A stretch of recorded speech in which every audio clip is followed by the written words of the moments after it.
திருத்துவ கடவுளின் நாமத்தினால் நம் அனைவருக்கும் கிருபையும் சமாதானம் உண்டாவதாக. ஆமென்.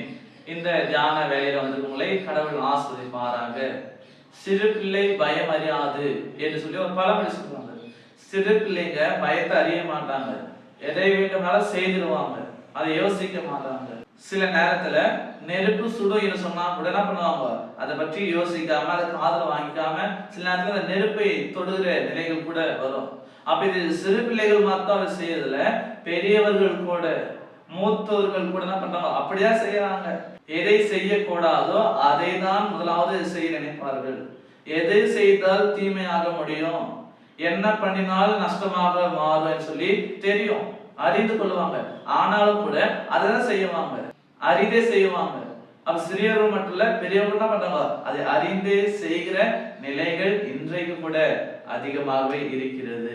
அதை பற்றி யோசிப்பது இல்லை. ஆனா வேதத்துல நம்ம பார்க்கும் பொழுது தானியேல் எதை செய்யணும் எதை செய்யக்கூடாது என்று புத்தி உள்ளவனா இருந்தான். எது தன்னை தீட்டுப்படுத்துமோ எது தன்னை அசுத்தப்படுத்துமோ அதை விலக்கி கொண்டான். எதை தன்னை தீட்டுப்படுத்தாதோ அதை அவன் எடுத்துக்கொண்டான். ஏனென்றால் நாம் கடவுளுடைய பார்வையில தீட்டு உள்ளவர்களாக அல்ல, தீட்டு இல்லாத ஜனங்களாக நாம் வாழ வேண்டும். பாவம் செய்கின்றவர்களாக இருக்கக்கூடாது, பாவத்தை செய்யாத மக்களாக நாம் இருக்க வேண்டும்.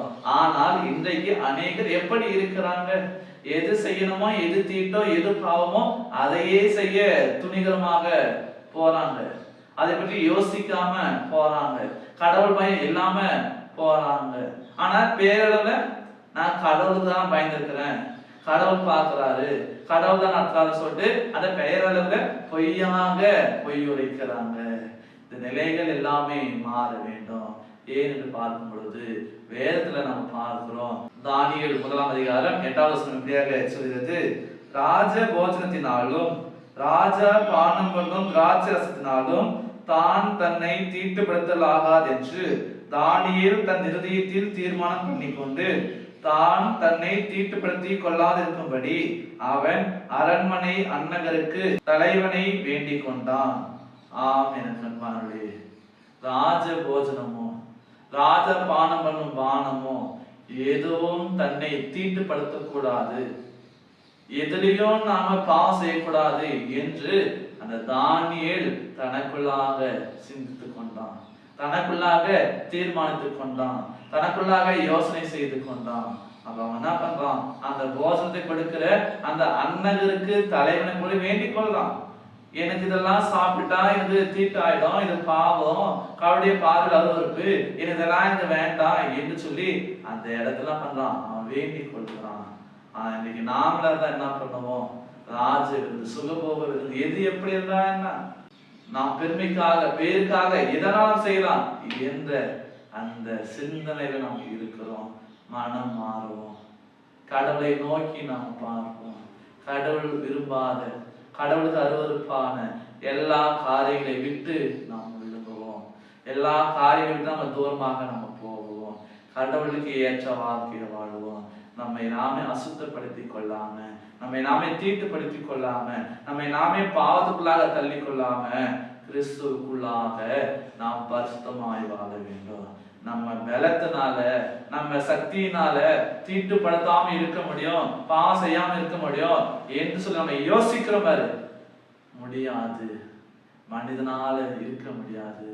அப்ப நம்ம பாவம் செய்யாதபடிக்கு தீட்டுப்படுத்தாதபடிக்கு இருக்க வேண்டும் என்றால் தூய ஆவியுடைய ஒத்தாசை நமக்கு வேண்டும். அந்த தூய ஆவியினர் மட்டும்தான் பாவத்திலிருந்து தீட்டிலிருந்து அசுத்தத்திலிருந்து நம்மை விடுவிக்க வல்லவரா இருக்கிறார்.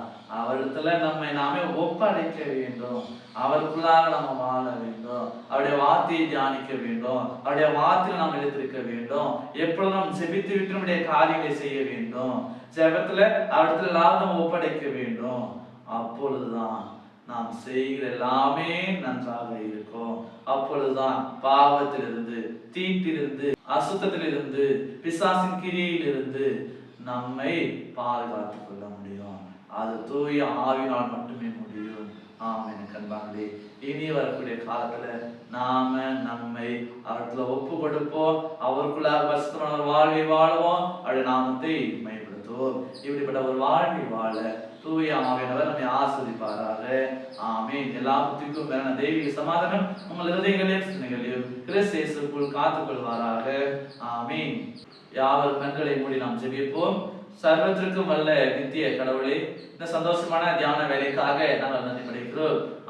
நாங்கள் எது பாவம், எது தீட்டு, எது அசுத்தம் என்பதை உணர்ந்து கொண்டு அதை தெரிந்து கொண்டு அவற்றின் மத்தியிலிருந்து நாங்கள் விலக்கி கொள்வதற்கு உமக்கு ஏற்ற பரிசுத்தமான நீர் விரும்புகிற ஒரு நல்லதொரு வாழ்வை வாழ்வதற்கு நீர் எங்களை பலப்படுத்தும்படியாக இந்த தூய ஆவி வழியாக எங்களை நடத்த வேண்டுமாய் கூட நாங்கள் ஜெபிக்கிறோம். நாங்கள் எளிதில் பாவத்தை செய்கிற, பாவத்தில் வீழுகிற ஜனங்களாக நாங்கள் இருக்கிறோம். நீர் என்னுடைய கால்களை திடப்படுத்தும்படியாக என்னுடைய இதயத்தை திடமாக்க வேண்டுமாய் கூட நாங்கள் ஜெபிக்கிறோம். பிசாசிற்கும் பிசாசின் கிரியைகளுக்கோ எங்களை ஒப்பு கொடுக்காதபடிக்கு நீதாமே எங்களை விலக்கி காத்துள்ள வேண்டுமாய் கூட நாங்கள் ஜெபிக்கிறோம். எப்பொழுதும் நாங்கள் உமக்குள்ளாக உம்முடைய ஒத்தாசையினால பரிசுத்தமான ஒரு வாழ்வில் வாழ்ந்து உம்முடைய ஆசீர்வாதத்தை பெற்றுக்கொள்ள தூய ஆவியானவர் நம்மை பலப்படுத்த வேண்டுமாய் இறைமகன் இயேசு கிறிஸ்துவின் ஜெபிக்கிறோம். அன்பின் பிதாவே, ஆமென். அனைவருக்கும் சோஸ்திரம். கடவுள் உங்களை ஆசீர்வதிப்பாராக. ஆமென்.